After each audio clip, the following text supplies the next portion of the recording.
Welcome back, everyone! In this second installment of my character development Okami special, I'm going to be looking at Okami's connections to Japanese history.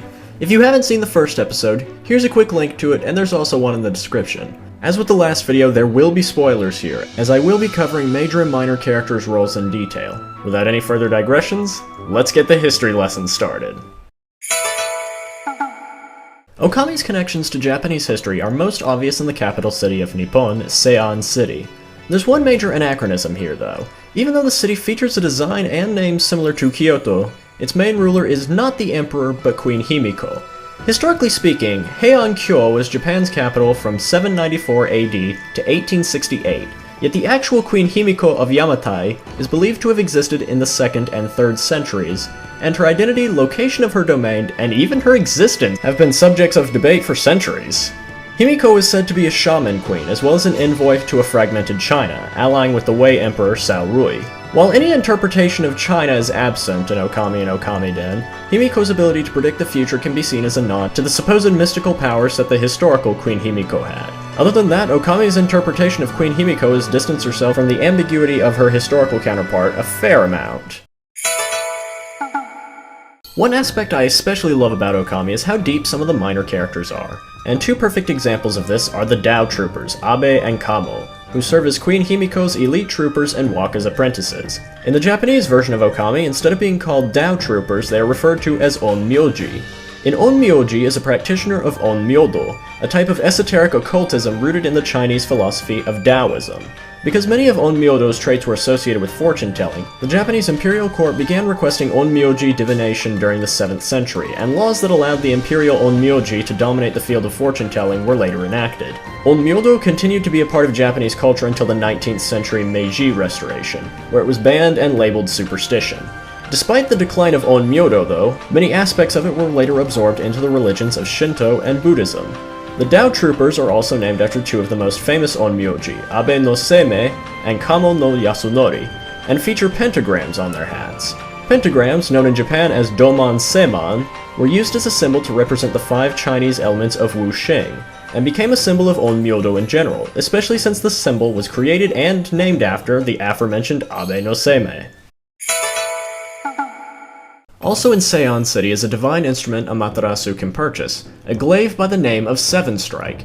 It appears to be a red sword with 6 branches moving up the blade, and Ninetails has its own variation named Nine Strike. While the majority of Okami's divine instruments are based more on Japanese mythology, Seven Strike stands out as one of the few based in Japanese history instead. With its distinctive shape, the Seven Strike is based on the Nanatsusaya no Tachi, or Seven-Branch Sword, a blade sent to ancient Japan from the kingdom of Baekje in Korea. The blade's inscription on both sides has been subject to debated interpretation, but clearly points out political relations between Japan and Korea as early as the 5th century. The Seven Strike in Okami also has an inscription, but like the Nanatsusaya no Tachi, its true meaning may very well be a mystery. Another minor character related to Seon City's army is Yoichi, who was first met as a guard at the city checkpoint, but later encountered practicing his archery in northern Ryoshima coast, and one last time in the frozen lands of Kamui. What's interesting to note is that Amaterasu has to add an element to one of his own arrows in order to solve a puzzle. After the event has occurred, Yoichi suspects that what happened was the work of the gods, and by their encounter in Kamui, Yoichi decides to follow his true calling in life. Yoichi is based on a legendary archer in Japanese history, Nasu no Yoichi. Yoichi made a name for himself at the Battle of Yashima in 1184 AD, when the rival Taira clan placed a fan atop one of their ships, claiming it made the vessel immune to arrows. Yoichi, challenging this, shot the fan off the mast with only one arrow. He was later promoted to a daimyo, but after a serious loss in a hunting competition as well as the death of his lord, Yoichi retired to become a Buddhist monk. While we never see Yoichi after he finds his calling, his journey away from Ryoshima coast, as well as his expert marksmanship, are both influenced by the life of a samurai who became famous for one storied shot. In Okamiden, another member of the mysterious Moon Tribe is encountered by Chibitarasu. His name is Sugawara, and he was a member of Seon City's government before being brought to his grave by political infighting. Sugawara is based on and named after the poet, politician, and scholar Sugawara no Michizane. Michizane was born in 845 AD to a family of scholars, and by 870 was rising through the ranks of Japan's imperial court, weighing his opinions on political matters and masterfully writing Chinese poetry. After a 4-year term as governor of Sanuki province, Michizane was promoted to the high court by Emperor Uda, who sought to keep the imperial court more powerful than the high-ranking Fujiwara family. Michizane attained the second highest regular office in the imperial court, but he was replaced by the emperor's son Daigo, who held ties to the Fujiwara family. Members of the Fujiwara clan then falsely accused Michizane of plotting to overthrow the emperor, and Michizane was demoted and exiled to serve a government office in Kyushu. He died only 2 years later, spending the remainder of his life writing poetry defending his innocence. Just like the historical Sugawara no Michizane, Okamiden's portrayal of Sugawara is explained to be a high-ranking court official brought to his death by false accusations, and this was enough for his angered spirit to be brought back from the dead by Akuro, under the new name of King Fury. But this connection doesn't end here. There's significance to King Fury as well. Following Michizane's death, plague and drought suddenly sprang up in Japan. Each of Emperor Daigo's sons died in succession, and the Imperial Palace's great audience hall was repeatedly struck by lightning, leading many to believe that it was caused by the angered soul of Michizane. In the end, a shrine dedicated to Michizane was built in Kyoto, and 70 years later he was deified as Tenjin, the Shinto god of scholarship. Continuing Okamiden's links to Japanese history is the Sage Shrine, home to an author by the name of Shikibu, who happened to become famous for writing a romance novel about a man named Genji. Shikibu is named after Murasaki Shikibu, a novelist, poet, and member of the Japanese imperial court, though her actual name has been lost to history. Murasaki Shikibu is believed to have written the world's first novel sometime before the year 1021 AD, under the name of The Tale of Genji. The story revolves around a man named Hikaru Genji, the son of the emperor and an unusually handsome and gifted man. However, the emperor forces Genji to accept life as a commoner, a lifestyle that the flamboyant Genji could not easily adapt to, especially given the consequences of all his romantic endeavors.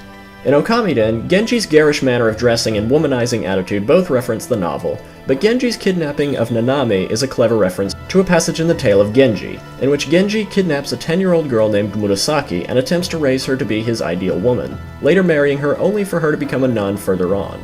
Her death, which occurs soon after, makes Genji reflect upon the fleetness of life. Thankfully, though, Okamiden avoids going any further with this kind of tragic conclusion. Returning to Kusa village in Taka Pass, there's a resident by the name of Princess Fusei, who serves as the priestess and protector of the Gale Shrine. By her side are the 8 Satomi Canine warriors, whom Ami must gather in order to fight the Crimson Helm. These 8 canines, along with Princess Fusei, are based on characters in the Japanese epic novel Nanso Satomi Hakenden. Beginning in 1814, this epic was written over the course of 106 volumes by Kyokute Bakin, who actually went blind near the end of the story's completion, relying on his daughter to write the final installments, finishing the tale in 1842. In both the original epic and Okami, the most notable theme regarding the 8 warriors is Confucianism, or, more specifically, the prime virtues of Confucianism. In Okami, each of the 8 canine warriors is named after the virtues of honor, faith, knowledge, wisdom, brotherhood, duty, justice, and loyalty. The only major virtue left out is Jie, which stands for self-control or abstinence, particularly from sexual intercourse. And even though Ko's description states that he stands for wisdom, it's described in a way that sounds a lot like the concept of filial piety. While the Satomi Canine warriors don't have much of an impact on the story, they are a prime example of Japanese history and Chinese philosophy coexisting in the kind of harmony so often sought by East Asian cultures. One character especially crucial to Okami's plot is Waka, one of the last living members of the Moon Tribe. His name in the English version of the game is a shortened form of Ushiwaka Maru, the childhood name of the Japanese historical figure Minamoto no Yoshitsune. Not only does Waka's name come from the childhood of the famous warrior, but many tales state that the young Yoshitsune was taught the way of the sword by a Tengu, a half-human, half-bird yokai, and Waka's design and skill with his blade appear to be heavily inspired by the Tengu. What about Waka's doll copy, Kuro? Well, ironically, the younger of the two has his name based on Minamoto no Yoshitsune's legal pseudonym, as well as the rough English to Japanese translation for the word crow, furthering the Tengu influences on these two. But this historical link doesn't involve just Waka and Kuro. In Seian City, there is a traveling monk by the name of Benkei, who has journeyed across Nippon hoping to collect 1,000 swords.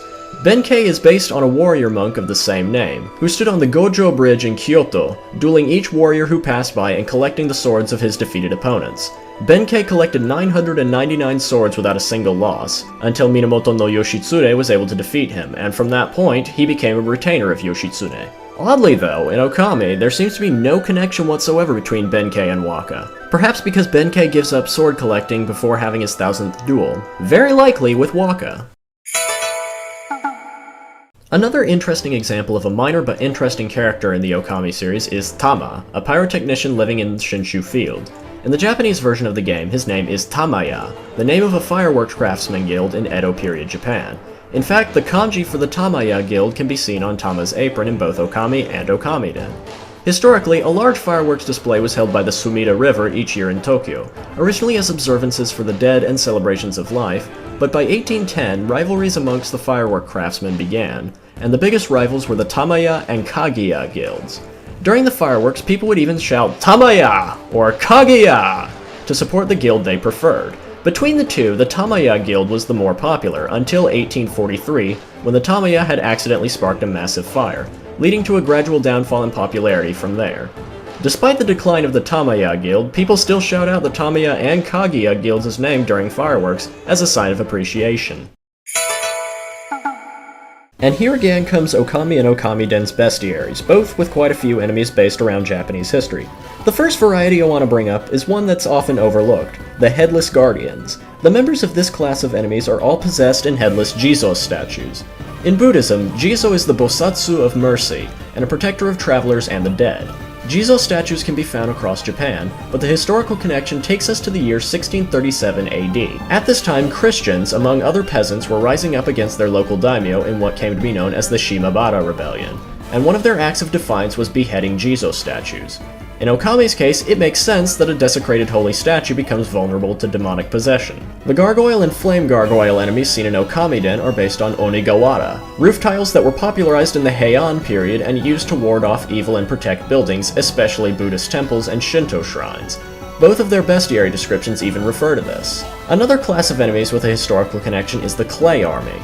These foes are all based on haniwa, clay figures that were placed on top of funeral mounds. It's believed that their hollow structure was made to contain the soul of the deceased, and many of them wear weapons and armor as a way to protect the dead.